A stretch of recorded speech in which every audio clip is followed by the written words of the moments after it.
myself out. I am afraid of... I'm terrified and paralyzed by... I am deathly afraid of... Welcome to the Sum of All Fears podcast with your host, me, Ryan Perrio.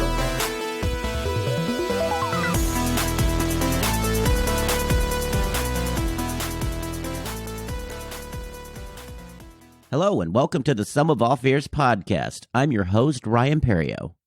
This week my guest is comedian Parker Slavens. Parker Slavens is a comic I've known since he was 16, about 10 years ago. He came to open mics as a 16-year-old with his mom, and then he came back in his early 20s after taking a little brief time to kind of go through school and get, I guess, established as a college student.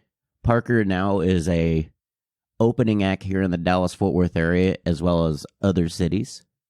Parker is the most innocent lamb I know. He's very sheltered. He grew up in a very, I guess, conservative household. We'll get into that in this episode. And then we'll get into his fear that I really relate to, which is feeling like you overstayed your welcome, that uncomfortable feeling of not knowing when to leave a situation, whether it be a conversation, a party, intimate encounter of, just date or any of those things. I always struggle with this myself, so I really relate to this. So let's get into it right now with my friend Parker Slavens.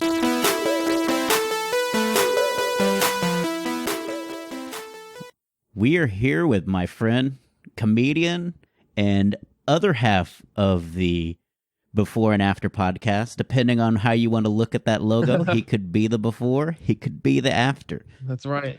The innocent lamb of the Dallas comedy scene. The innocent Parker lamb. You are. Yeah. You've had two girlfriends in your life, okay? You are the innocent lamb. You are correct, yeah. You have... if you've watched Game of Thrones, you're the Unsullied. is what you are. No, yeah. That's your new stage name, Parker Unsullied Slavens. That's right. Yeah. How have you been doing this weekend, Parker? Things are good. Staying busy. I'm back in school, so I'm just doing that all online, and working at a hotel as a night auditor. Mm-hmm. What does a night auditor do? You balance all of the revenue for the day versus what the cash and credit card versus what was paid, and then you're there from 11 p.m. to 7 a.m. and it's grueling those last 3 hours. So if I wanted to describe Parker, I would say he is a combination of Rick Moranis and Peter Parker. Hey, you look like the young version of Honey, I Shrunk the Kids. That's what you look like. You look like him when he was somewhat cool. Right. Yeah. This is Ghostbusters era Rick Moranis. Yeah, you're the neighbor that's, hey, I've got a party going on if you want to come over. Yeah. And they never come. Okay, cool. Yeah. They never show up. Dude, I really, I remember a couple of years ago, someone said I look like Rick Moranis, and I've really leaned into it. I was like, you're right. I do. Rick Moranis would be jealous of your hair. Yeah. I'm certain of that. Yes. I'd be jealous of his success, but... Well, you're still young. Right. And you're a very interesting case because you've done comedy now, how many years? If we're talking since the first time I've been on stage, in October, it'll be 10 years. And how old are 26. you? So you started at the tender age of 16. Yes. Yeah. What made you at a 16-year-old want to do stand-up? How did you get your parents to say, hey, take me to Dallas-Fort Worth for this open mic. I want to do this. Right. So I had been doing magic for since the 5th grade. And I would get booked and do magic shows for Chamber of Commerce events and birthdays and whatnot.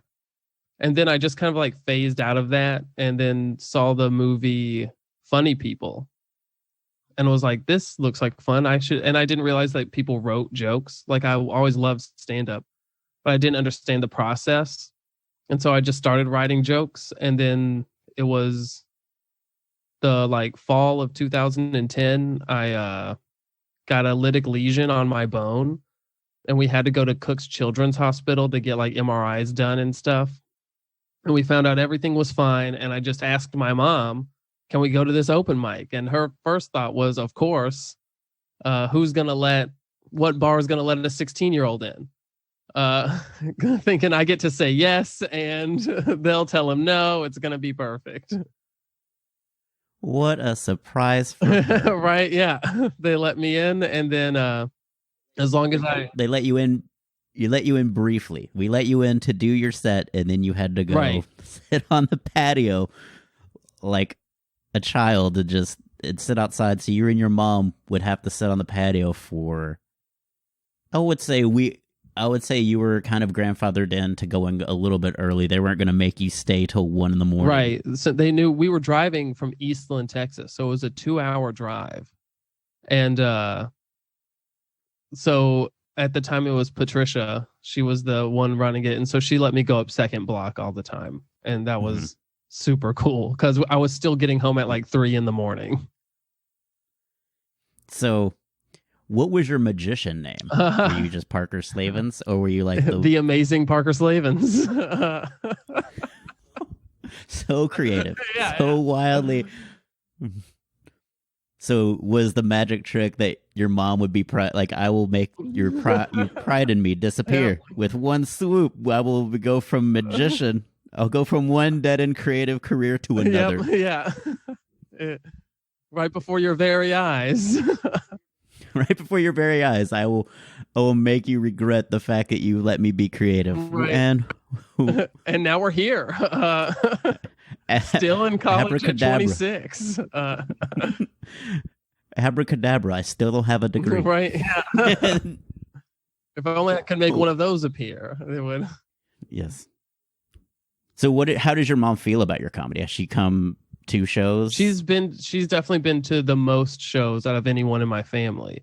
Not including the open mics. But like I think that that like 2-hour drive back and forth like really gave us a different level, like a new kind of bond, of like just hanging out and like talking to each other. And so she's definitely on board and thinks it's great that I do it. Yeah.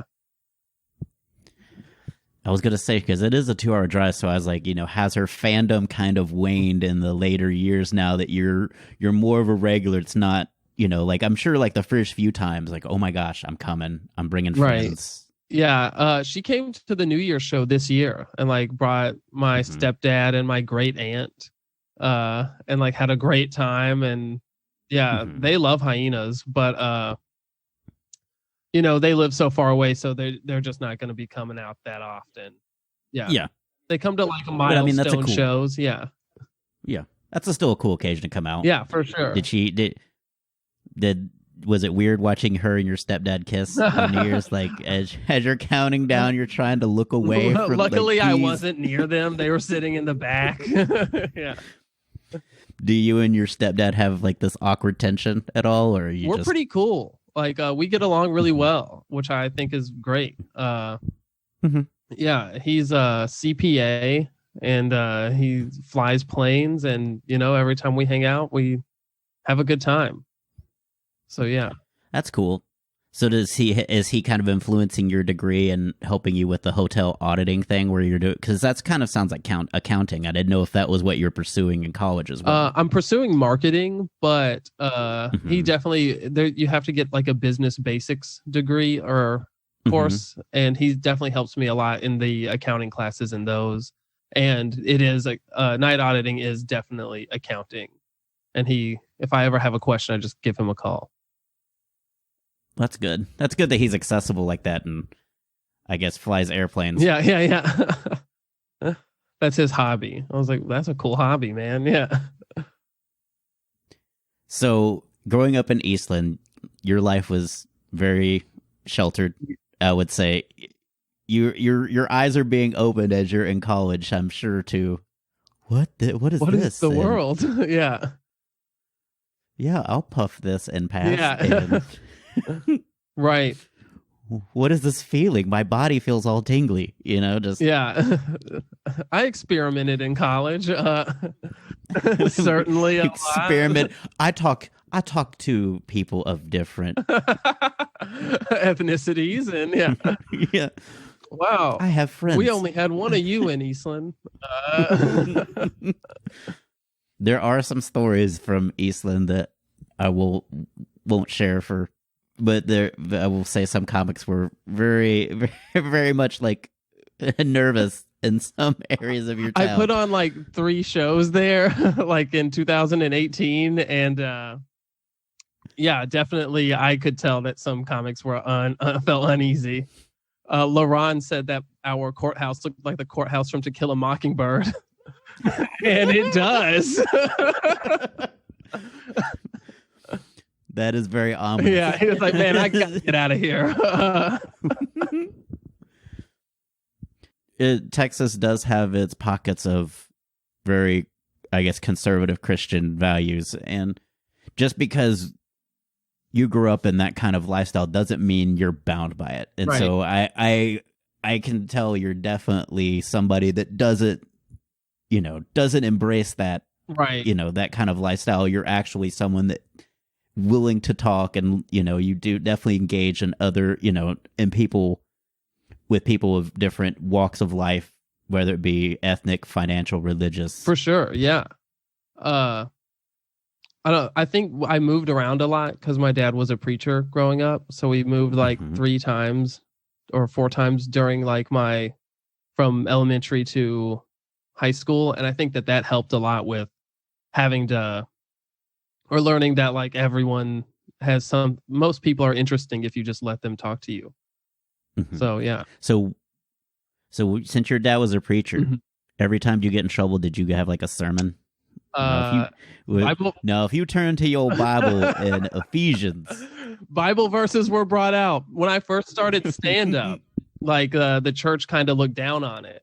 And definitely, I don't remember which Bible verses they used, but they were like, God says here, your word is the most important thing that you do. And I was being raunchy because I was like a 16-year-old kid, and that's where your mind is then. And yeah, so they were like definitely telling me that I shouldn't be doing stand-up and citing Bible verses as to the reasons why. I could just imagine your dad, like you just getting in trouble and you were just praying that you didn't have to pray. Yeah. You need to go up to your room and ask the Lord to focus on getting better grades. You need to ask the Lord how you can make better choices. Yeah. Dear Lord, please let them get off my back. Please, Lord, let my dad loosen up. Yeah. Please, Lord, let me have this.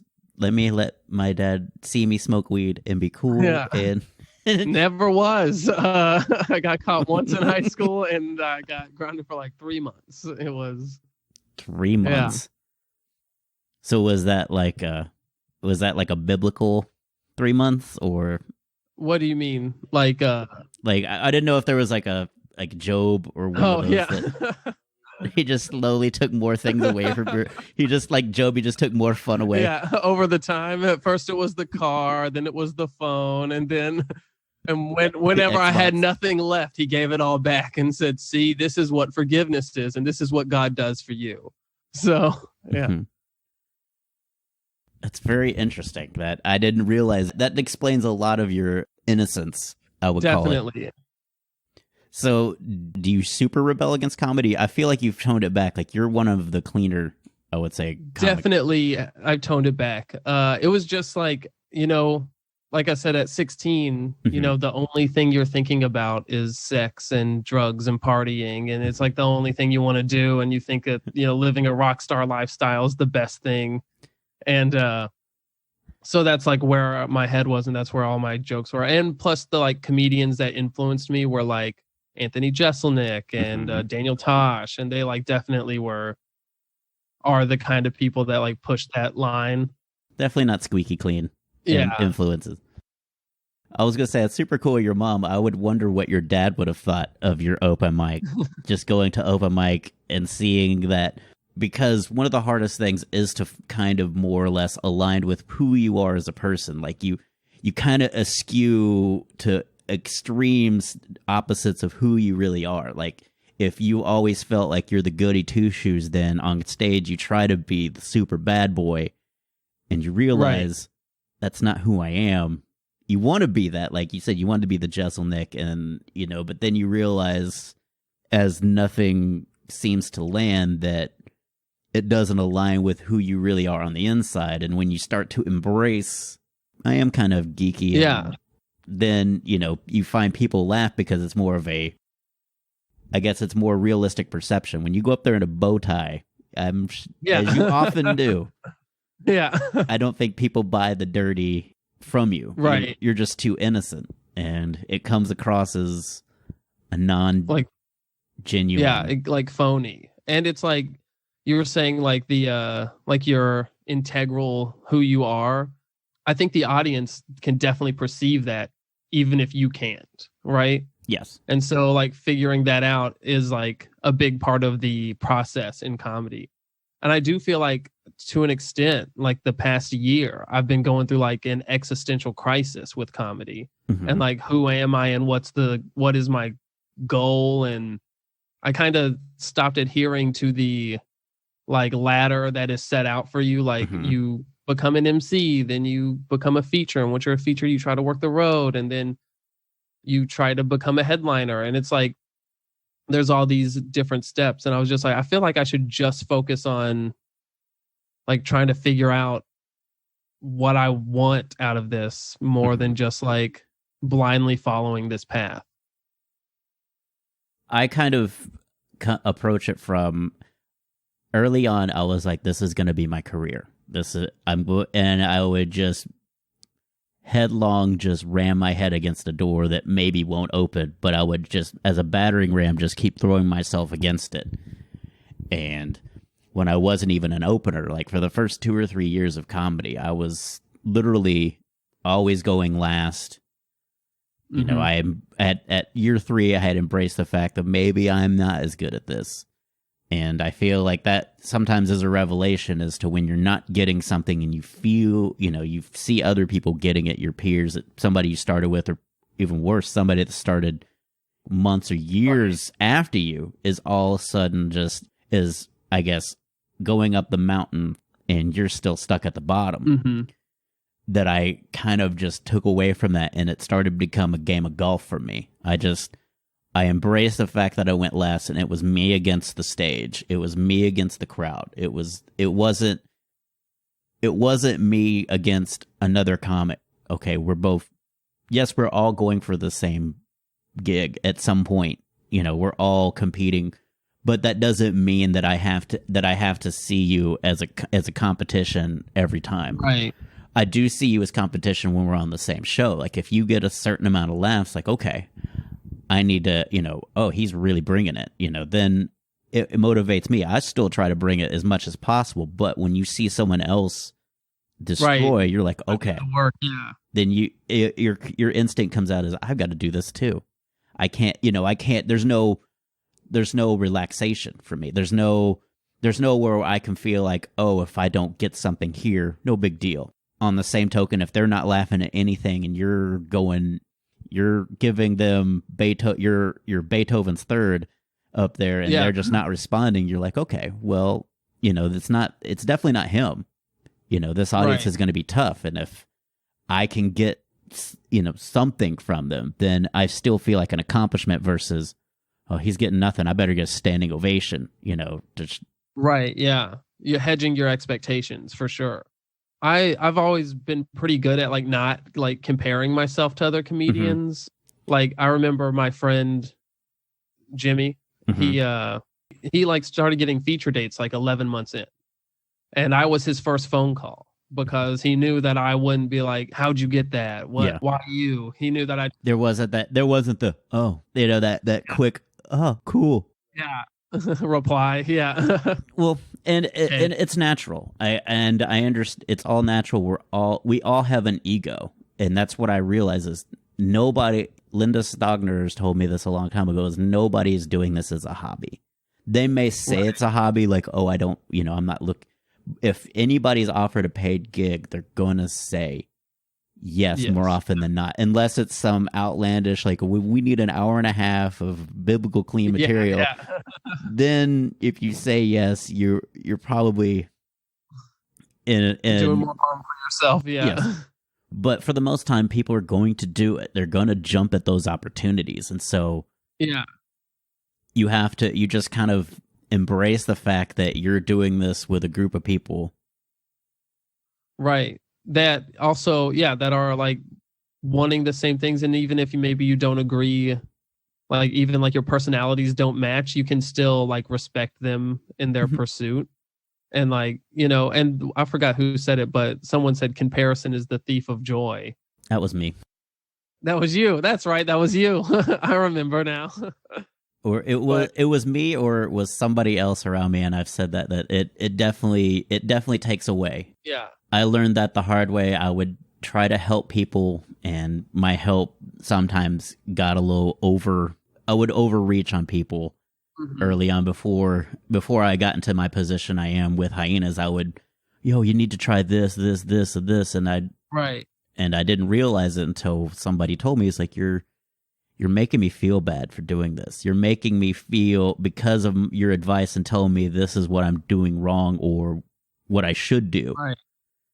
Instead of asking and just offering. And so I kind of toned it down.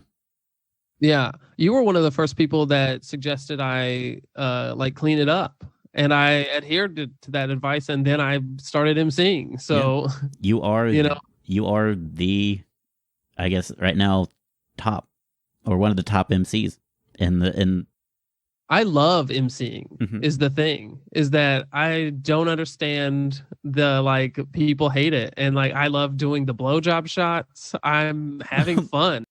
You've come a long way, and people will wonder, like I said, the new MCs, when I point them to you to watch, to say, see how he does things.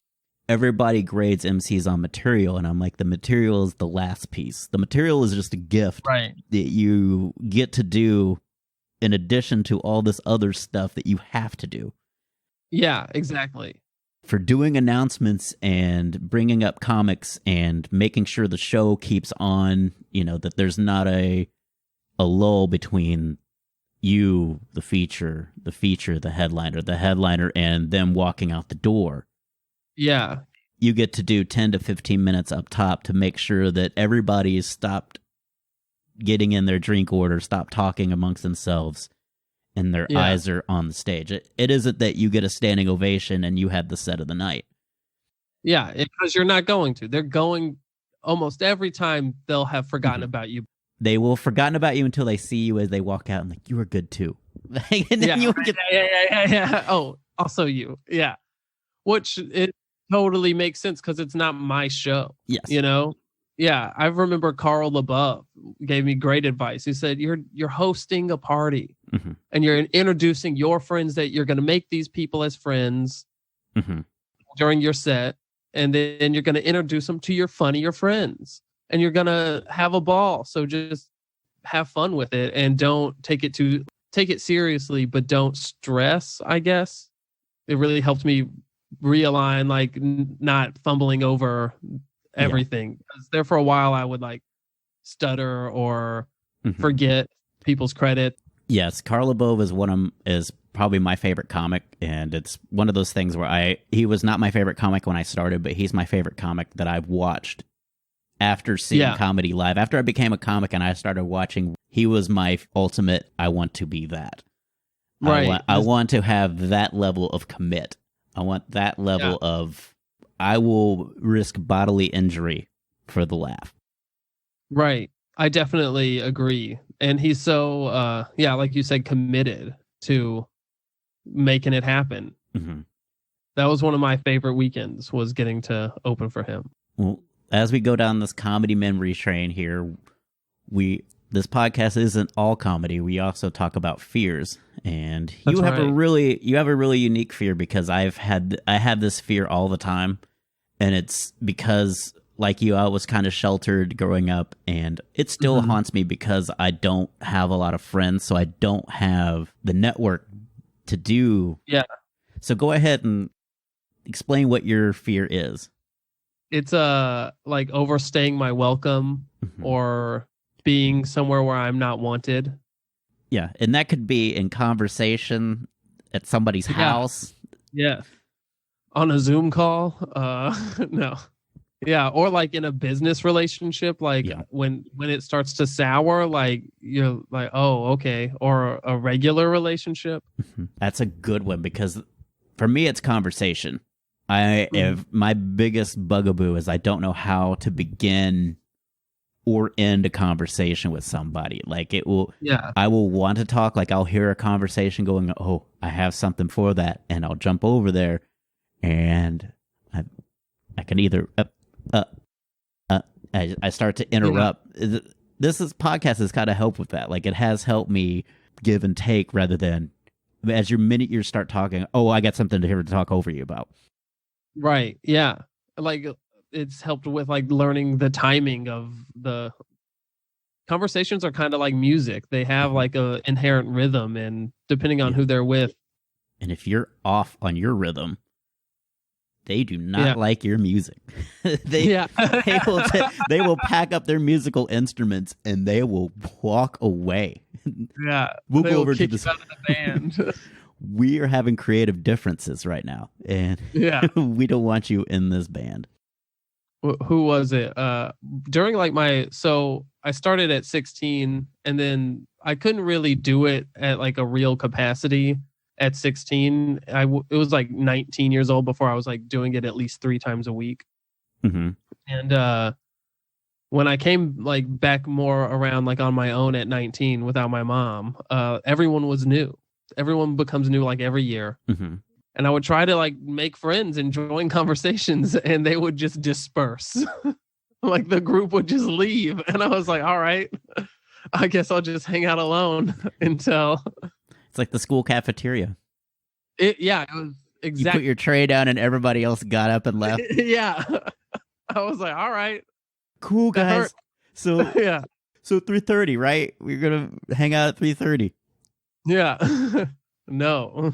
Yes, you just had your mom, I would say, the first times I saw you. And then, like I said, once you came back in the 2013 and 14, you kind of, you ended up latching in with a group of current feature acts now, like Mana, Jimmy, LaRon, Lawrence. Yep. You kind of launched in with that, I guess, group and kind of ascended with them. Yeah, definitely. But we all started at that same time. Like Mana moved from Indiana, but other than that, we all kind of started hanging out, and we would go to that. What is it? That Chicago pizza. That was like the spot after open mics on Wednesdays. And that was the first time I didn't feel like I was unwelcome, and that's why it felt like it was a real friend group. Do you think that comes from like being in a, I guess, strong Christian household that you get that feeling of that kind of coldness sometimes of like, we're done here, like that finality? Yes, and I would definitely attribute it to my older siblings. Oh, you have? I didn't know you had. Yeah, I have. I didn't know you had siblings. Yeah, I have blood. I have a older sister and a younger brother, but then I have like 3 or 4 older step siblings on both sides, and then like 1 younger step sibling. So you definitely felt like the odd one out. Like you felt like you had no one in your family that you were really super close with aside your mom, or?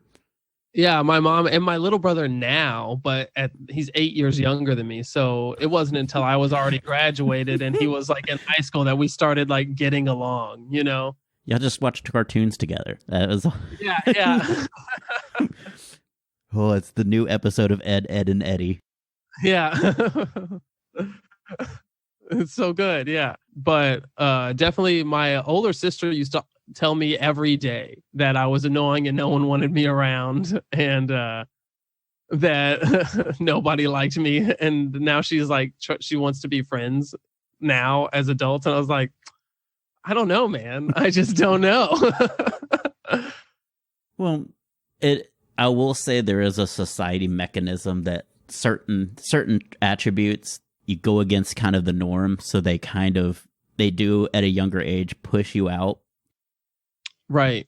As they get older, they realize, oh, that's actually a good quality. Like I'm a pretty good person, but as a kid, you get taken advantage of and bullied and things of that nature. But as you get adult, people then lean on you. They come talk to you. They realize that you're someone of value. And it's one of those things where your value's not initially set like a athlete, somebody that's a jock or really good looking or really popular. Yes. You're a behind the scenes that add later in life, like, oh, I don't understand why we didn't get along. Yeah, I don't understand either. And if I could, it's one of those things where I spent a lot of my life trying to impress people that I shouldn't have, instead of just being okay with who I am. Same boat here. Like I think that's how I got good at reading a room, though, is that like I was waiting for like the shoe to drop and like be like, okay, the temperature's changed, it's time for me to go. And even like when other people will bring that up to me, like I would be at a friend's house and they'd be like, oh, so and so came over and he just would not leave. I'm like, that's a hint. I need to get out of here. Do you have a story where you overstayed a welcome? Not where I've done it, just because I've been so afraid of it that I have not done it. But you're like the first to leave. Like, oh, look at the time. always. You've only got here like 10 minutes. Oh, geez, tick tick, gotta go. So this most recent girlfriend, our first date, we were talking on Snapchat, and she invites me over. It's like 1 a.m. and I'm, innocent and naive, and I don't know what to do. So I'm like, all right, let's go. But I had been drinking, so I had my younger brother drive me because he was like hanging out for a couple weeks during quarantine. And I told him, I was like, hey, stick around, cruising around. Don't just go right back home. Don't leave me. And I go in. Yeah, I go in and like things are going well. The vibe has been checked. The coast is clear. And I go to text him, hey man, you're free to go. I'm probably going to stay the night here. And then I look up from my phone and her and her roommates are all staring at me. And she says, you can just go if you want. And I immediately texted him, never mind, turn around. And then stop the car. Stop the car. Text me your location. I'll come find you. Right. And then I was like, all right, we'll wait about a solid 10, 15 minutes. And then I'll be like, all right, time to go. And that's exactly. And I was there for maybe 25 minutes total. I'm going to stay the night here. What?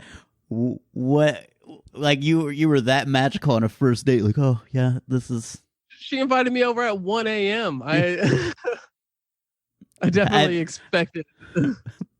I feel like it was one of those things where I feel like she invited you, but didn't think you would take the bait. Like, maybe we'll do something tomorrow. And then when you said, okay, like all of a sudden, no. And then, yeah, I think so. And then like, we didn't talk for several days after that.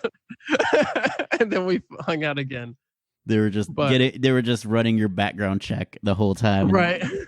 Okay. Apparently they all sat around and tried to figure out why I left. They were like, what did we do wrong? It's me. I'm insecure. Don't worry about it. Yeah.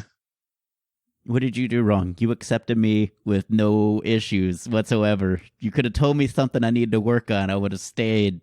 But if you were just thought I was cool, which is not anything. Yeah. That's suspicious. Yeah. If anything. Yeah. Like I can't do Jimmy John's of that. Like I get weirded out when people. Have you ever been to a Jimmy John's? I've only had it delivered. Okay, when you go into the restaurant, like everybody stops what they're doing and is like, hey, welcome to Jimmy John's. And that is as someone that was bullied their whole life, that's a red flag. That is that fake, that's that shit's about to go down. Like you see your bully and he's friendly with you. Yeah, you're like, oh great. Yeah, this is bad. This is gonna end badly. I am about to be publicly humiliated. Yeah. I have never gone into a Jimmy John's since, just because it terrified me so bad. I was like, this took me right back to middle school. I was like, I'm out. I would have loved it if you just turned around and walked out immediately. Why can't you be like Subway and barely look at me while you make my sandwich? Yeah. I want you to have regret. Or Jersey Mike's, where one person it does even do my hand like sandwiches. It's done by 3 people because they can't look at me they can't even can sustain eye contact with me long enough to like do the toppings and the cut. Like they have a separate person to cut it because the person that did the toppings is like, I'm through with you. I can't deal with had enough. Can't deal with your bullshit. Your add this, subtract that bullshit. You know what? I got to de-stress. Cut his sandwich, wrap it up. Make him pay. Yeah. By the way, Jersey Mike's is the superior one anyway. Yes. So yeah. Number 9 all the way. Number 9. What's number 9? That's the Club Supreme with bacon, Swiss, roast beef, turkey, ham. Oh. And then love it. Then I get lettuce, tomato, onions, banana peppers, pickles, relish, mustard, mayo, and the vinegar and oil shake. Nice. The Mike's Way every time. I always get the California Club with jalapenos added. Yeah. Ooh, spicy. Yeah, bacon, spicy turkey, Parker. Avocado. Yeah, you know. Okay. Definitely. I love the cold subs. Like I'll sometimes get a hot sandwich, but yeah, but the cold ones are just so good on that rosemary parm bread. Yeah, there you go. Yeah. So that's a really funny story of you didn't overstay your welcome, but made them made the other people feel like they had done something to make you feel overstayed your welcome. Yeah. And so I guess I'm like working on that and like trying to like have reaffirming mantras like people like you, Parker, and they want to hear from you. Why don't you do a podcast on your own, since you do a podcast with Tony Casillas?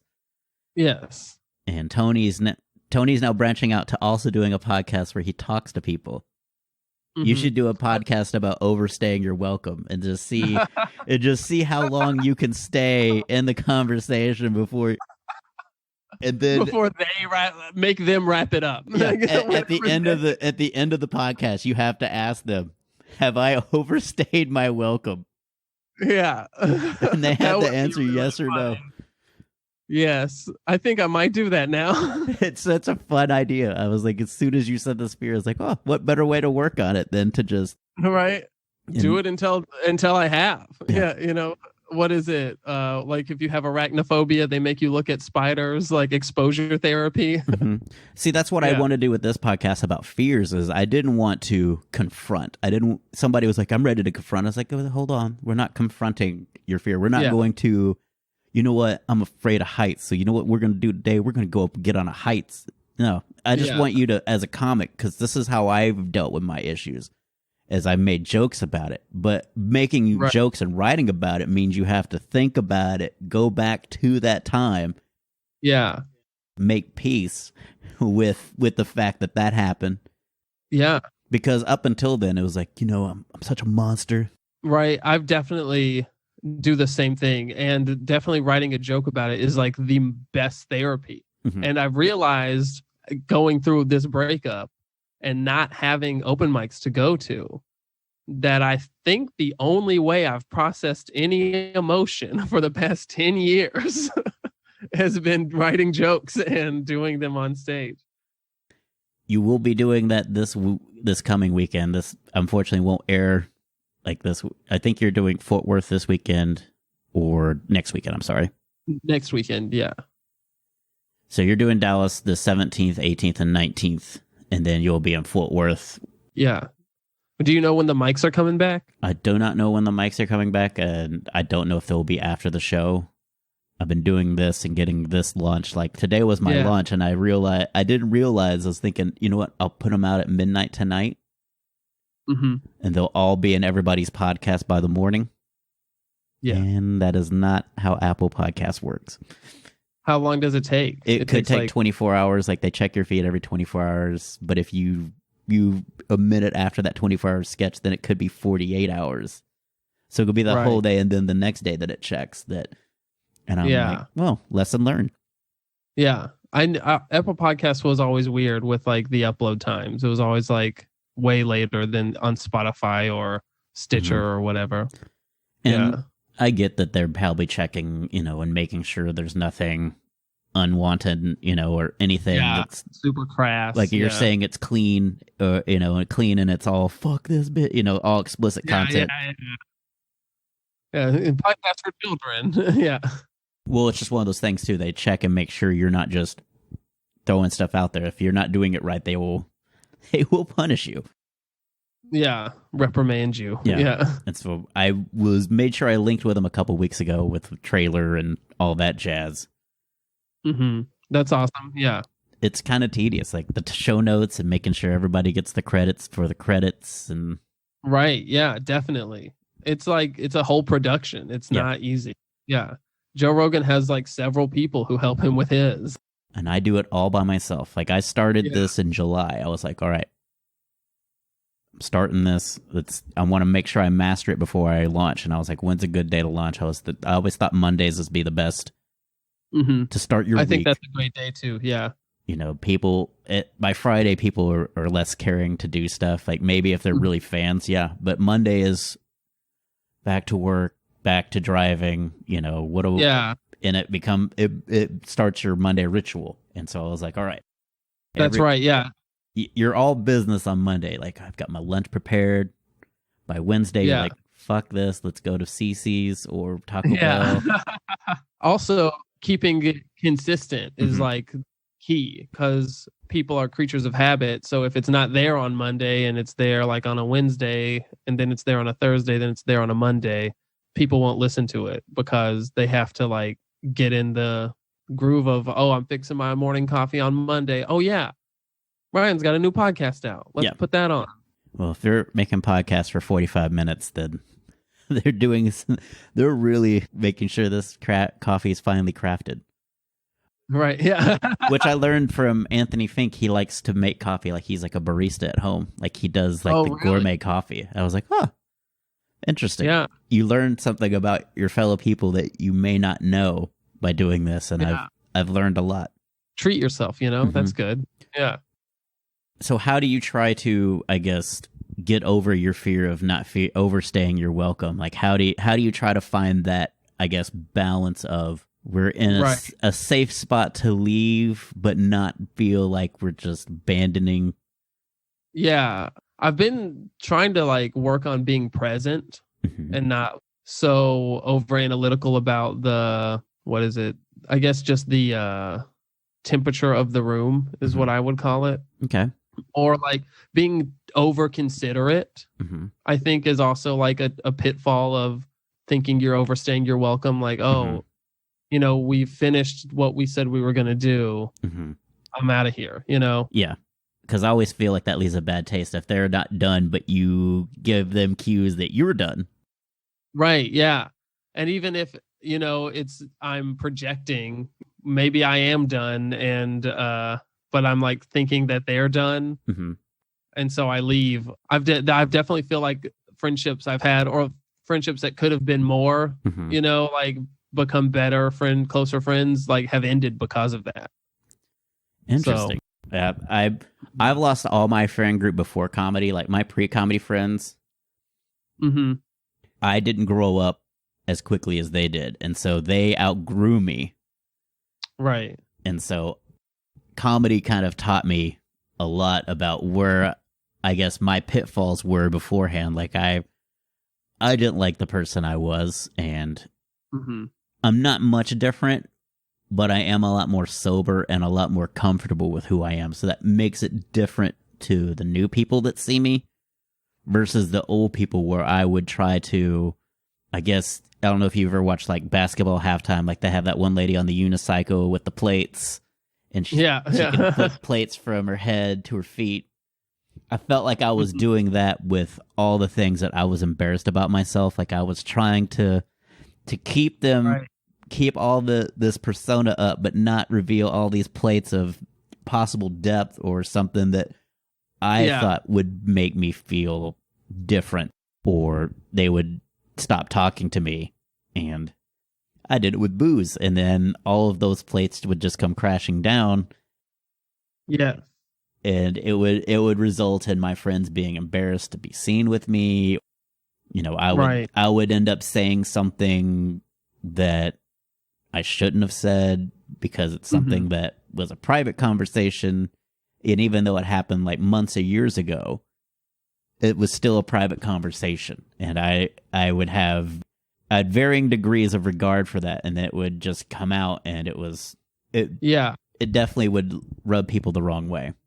Right. And I definitely have been that person as well, where like I was drinking way too much and almost revealing insecurities as like a defense mechanism. Like people are like, oh, you're so open and vulnerable. And it's like, no. This is how I'm taking power over it by joking about it and telling people about my insecurities.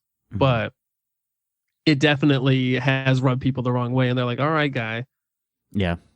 But mostly it was other people's stuff. Like, oh, remember this time that you cheated on, or somebody, and you're dropping truth bombs that were never meant to be dropped. Yeah. And it definitely, I did make some mistakes, and it soured some of my pre-comedy relationships. I've learned from it. I've reconnected with some of those people on varying levels. Like it's not the same. It's not like we were best friends or we'll hang out again anytime soon. But, I've kind of made the peace with the fact that, I've made these mistakes. Yeah, you can't change the past. I definitely, what is it? I would have like a bad habit of like if I were to get into an argument with someone, like saying the thing that I think will cut the deepest. But still like kind of doing it in a like jokey, funny way, but I'm still like definitely bringing up like something you confided in me, and I'm like using it against you. Yeah. And that's like something I've definitely had to learn the hard way, that makes people exit from your life, people that you like. And so I don't know. I just think that I wanted to like change that and like go back and try to like garner forgiveness. Yeah. I can't, it's just, if they're not willing to do it, then I gotta move on and not do that in the future. Yeah. And you learn and move on, and hopefully you're better from it at some point. And that's what comedy's kind of helped me is I don't bear all these burdens on my back. Like, you're untrustworthy. People don't like you. And for a long time, I still kind of keep people at a quasi arm's length. Yeah. I don't allow people in. People have not hung out with me at my apartment. Right. That's like whenever I first moved in with Tony, he was like saying like, people are like, what's Parker like at home? Because like no one knew, like maybe 3 comedians had ever been to my apartment. And even like the people that were in that closer group, like I was the outsider of that group still. Like I kept everyone at arm's length and just kept to myself, which I'm like, I thought that I was happy doing that. And then, I was in a relationship with someone who's very outgoing and has like 20 different friend groups and is like constantly doing something. And so I, experiencing that made me kind of want that more, like in my own life. Interesting. Yeah. I also don't know if that's like I want that just as a distraction currently.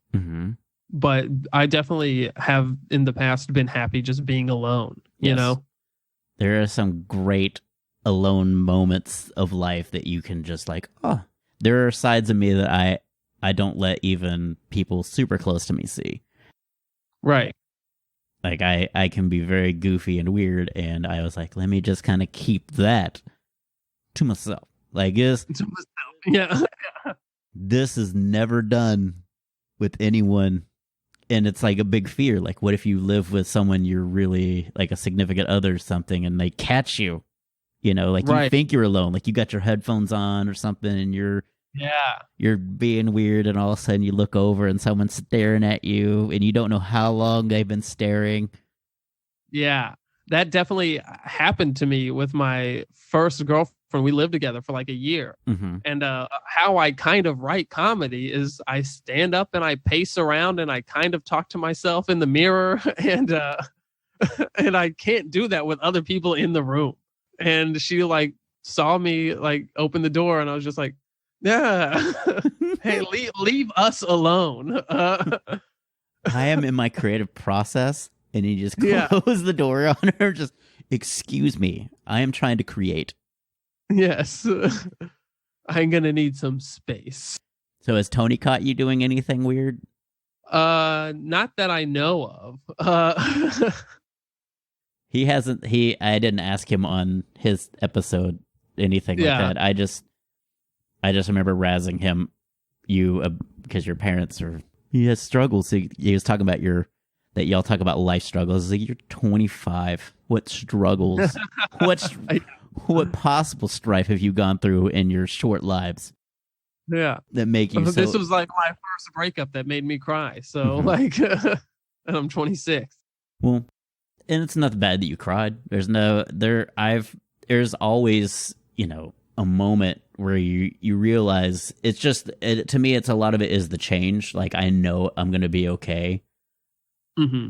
I don't really want this to end, but I understand why it is. I just have to now adjust to, now my daily routine isn't texting you or Right. or sending, if I see something that we both laughed at, to not forward you that Instagram or. Yeah, that's rough, Yeah, it's like, like, you have to have someone like a Tony or, a close friend that you can send those to, so you can kind of maintain that. Yeah. kind of wean yourself off of it, but also, not cold turkey, because then all of a sudden now you're reflecting on it. That's what I've kind of been doing, is like on my calendar back there, I have names of friends that either I haven't talked to in a while, or like I still talk to regularly, but I just want to keep talking to them, that I'm like calling like 2 people a week and like having hour-long conversations just to like hang out and talk. So you're overstaying your welcome with people you don't know. Yeah. Let's reconnect. So, okay, Parker. Yeah. Okay, guy. Yeah. I haven't talked to you in 4 years. I was like, yeah, I know. It's what have you been up to? Well, it's good that you're reaching out and that you're at least, acknowledging, that this is a pain point, a fear, but also a fear that you want to try to address and somewhat make better or be more comfortable with. The hardest part is, to me, is when you're doing it, when you either, one, don't achieve it, or you don't know if you achieved it or not. And you're in that limbo status of, did that happen? Or have I overstayed my welcome? Did I? And you can just be like, okay, I'm out of this conversation, I'm out of this girl's apartment. Yeah, or this relationship. Yeah. I do feel like that's half the reason it ended, was because I felt unwanted. And I was like, all right, I get it. But I feel like at some point you will find people that you're looking for. And, maybe they were just the right person at that point in time. And now you've both become a different person, and then you're prepared for the next person you meet, that you'll be you're better equipped to handle what they'll bring to the table. Yeah, to say that, I definitely do think that I've come out better than when I started the relationship. I think I have more confidence. Think that you don't have your brother riding around in a car right now waiting to pick you up. Correct. Yes. Yeah, that won't happen again, probably. With his girlfriend, just yeah, right. Like, you just get in the backseat like the saddest. Yeah. The saddest 26-year-old getting into his 18-year-old brother's backseat. The worst Uber. The people. It's an Uber that's still gonna see you again. His car is cooler than mine too. So why is his car cooler than yours? He got a $50,000 scholarship to Pepperdine, and so for graduation he got a cool car, since his parents don't have to help him pay for college. Okay. So what is he doing at Pepperdine? Right now it's a journalism major. So let me get this straight. He got a cooler car because he got a scholarship for a dying industry. Meanwhile, you're staying closer to home, working on a, I guess, sustainable degree and Right. already have a job that could advance you and prove to be a worthwhile career. And he got the cooler car. Yeah. It happens. You win some, you lose some. I'm happy for him though. We all are. You're happy for him. You're just like, man, if you need someone to drive that car for you. Yeah. Yeah. We were supposed to drive together to go because Pepperdine's in Malibu. Oh. And yeah. We were going to drive together to go do that, but since they're not having classes this semester, it's all online. He had to stay in Eastland, Texas, and go to college there. I guess it all works out. Right. Yeah. So Parker, thank you for doing this. Where can people on social media find you if they wanted to connect with you and overstay their welcome on your social media? I was about to say, did I overstay my welcome on your podcast? No. Yes, yes, you did a little bit. But I totally get that. Yeah. Is on Instagram it's Parker Comedy, straightforward. On Twitter it's Parker Your Butt with a UR. What? Wait a second. Is this a comedy Twitter or is there some other kind of side hustle? It's just silly. Yeah. I shouldn't call it a side hustle if it involves the butt. That's more of a rear hustle. A rear hustle, yeah. Parker Your Butt on OnlyFans. Do you have an OnlyFans? No, I don't have an OnlyFans. What was your OnlyFans? Hey guys, I feel really nervous about taking off my clothes right now. Yeah. And then the video ends. And that's yeah. That's your video. I don't even do it. You're just super scared. I'll do it later. You check back. Yeah, you know what? Yeah. I'm going live with I might take off a shirt. Right. Yeah. All right, guys. But yeah, I'm not really active on either of those, but you can follow me. I'll follow you back. Yeah, if you want to just get one extra follower. Parker in your butt. Yeah. And yeah, that's it. All right. And hopefully the soon to begin your Overstaying Your Welcome podcast. Yeah. I love it. Yeah. I think it'd be just fun because you could just have your friends on and just see it when they give up. Yeah. Who gives up first? Yeah. Well, thanks again, Parker. Talk to you soon. Yeah, man. Thanks for having me on. I appreciate it. So that's Parker Slavens. You can see how innocent he is even in this interview. He's a good friend, good guy. I'm happy to have him. I really relate to his fear, though. That's it's one I've constantly got to work on. And this podcast has kind of helped with that. I've gotten better at listening and not overstepping or interrupting. I feel like as these episodes come out, I've noticed it at least as we show some progression here in my interview skills to be able to just kind of hold back that ability of, jumping into the conversation mid-sentence. And there's been a lot of editing on the earlier episodes where I was not as good as I would like to be on that front. And so I try to edit those situations out as much as possible so in future episodes, and I just learn from it and try to focus on it when I do my interviews. Thank you all for listening to this podcast. It's been a better week, good weather here, no more freezing snow or ice. It's been 70 degrees this whole week. My windows have been open. Work has been great. Got my taxes done. And I'm ready for my mom's birthday this week, so I'm excited about that. I already sent her gift. She got a KitchenAid mixer after I asked if she wanted one for Christmas and said, "No, I'll never get one of those. I don't need them." Then she messaged me about a month ago, and lo and behold, they got a KitchenAid mixer. One bigger than I would have gotten them. They got the professional because apparently they're going to make bread for the rest of their lives with this KitchenAid mixer. And so, since me and her grew up with a nostalgia thing of ham omelets. My grandmother would grind up ham and throw it in with some scrambled eggs, and we would have these patties of ham and egg. And my mom is different. She likes them with A1 or ketchup, and I like them just plain. But it's just the egginess versus the salty chew of the ham that makes it so good.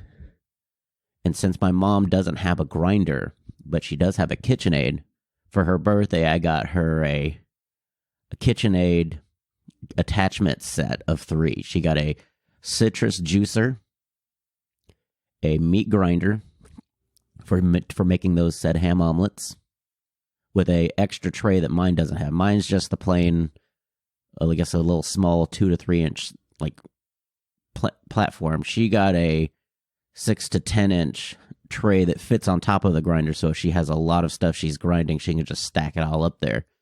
And I got her the sausage stuffing set because my stepfather loves sausages, and he loves German food and sausages and kielbasa and things of that nature. So they're going to attempt to make homemade sausage, and so that was something since they enjoy doing that I decided to provide them for their birthday. And she got it immediately after I ordered on Amazon.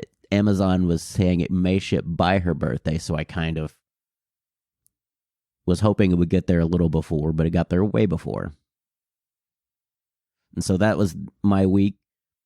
Also, I did some shows at the Backdoor Comedy Club. I tried some new material. New as in I've done it at open mics and it did really well, but I'm still kind of trying to figure it out. And so that's been a struggle for me. Yesterday was an extremely busy day. I had 3 podcast interviews along with some light cooking, and as well as a lot of comedy as well. Like I did a show at Backdoor. I watched a opener at Hyenas that's from out of town to kind of gauge what he can do for us going forward. Then I cooked liver and onions that I had gotten on special at Kroger because I'm a clearance meat person. Like I will go through the clearance section of a grocery store and just hoard all the clearance items and then try to cook them with produce before they all go bad in a mad dash. So I made liver and onions for like 4 days. Then I showered, got ready to go out to comedy. I did some exercise. I walked for about 3 or 4 miles. I did 3 podcast interviews yesterday. All of them were amazing. Amazing guests that we'll get into as we go through this podcast. I really enjoyed each and every one of their interviews. I had another interview on Tuesday with a public speaker, and that went amazingly well as well. I've had 4 great interviews. I've got more lined up. I got one later on today with an author. So, there's going to be some episodes coming. I'm going to rename the episodes a little bit and add their fear to the end of the title because I love naming them after songs. And so I'm still going to do that as my name, but I'm going to change it a little bit. Leave a review if you like what you hear. I was very excited. Some of the people I interviewed yesterday talked about how much they love my podcast and have listened to it. And so it's always cool to interview someone that's just as excited to be here as you are to interview. So that, episodes are still forthcoming. I got more interviews lined up all the way through the month. And it's been a fun time, as well as comedy and everything else that's going on. We're still working from home and homing from home, so we're getting used to it, and there's no clear timetable again if work from home will be permanent or not. We're just going to keep working from home until we're told otherwise. I thank you guys for listening. And now some thank yous for the folks that make this show possible. Thanks to Barry Whitewater for my art and graphics. You can follow him on Instagram at bwhiteh2o. Get it? H2O like water. You can also follow him on Facebook, Music A huge thank you to Gunnar Olsen for the wonderful music provided for this podcast. You can follow him on Instagram at gunbuns, that's GUNBUNS, as well as his website, gunnarolsen.net. Check out some of the samples that he has recorded. They're amazing. He's an amazing percussionist.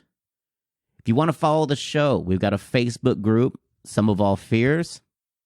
Instagram, Twitter, you can find us at Some Fear Fans. If you have some feedback for the show, email me at somefearfans, SOMEFEARFANS @gmail.com. I'll be happy to take those into consideration.